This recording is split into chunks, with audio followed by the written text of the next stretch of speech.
नमस्कार मित्रांनो, नशीबवान या मालिकेच्या 14 जानेवारीच्या भागात आपण पाहणार आहोत. जंगलामध्ये आता एक बाई असते. ती खरं तर गिरिजाची खरी आई असते आणि ती गिरिजाला बघून म्हणत असते, छकुली, माझी छकुली. तर गिरिजा म्हणते, मी तुमची छकुली नाही आहे. तर ती म्हणते, मला माझी छकुली शोधून देशील का? दुसरीकडे नागेश्वर त्याच्या माणसांना सांगत असतो, आज काहीही झालं तरी ती पोरगी या जंगलातून बाहेर नाही आली पाहिजे.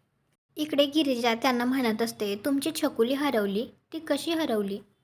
तर ती म्हणते, एका राक्षसामुळे मला माझ्या छकुलीला माझ्यापासून दूर करावं लागलं. तर गिरिजा विचारते, कोणाबद्दल बोलताय तुम्ही? नेमकं त्याच वेळी आता तिला त्या ठिकाणी नागेश्वर दिसतो. तर ती त्याच्याकडे बोट दाखवतच म्हणते, हाच तो राक्षस. आणि त्यावेळी आता गिरिजासुद्धा तिकडे पाहते.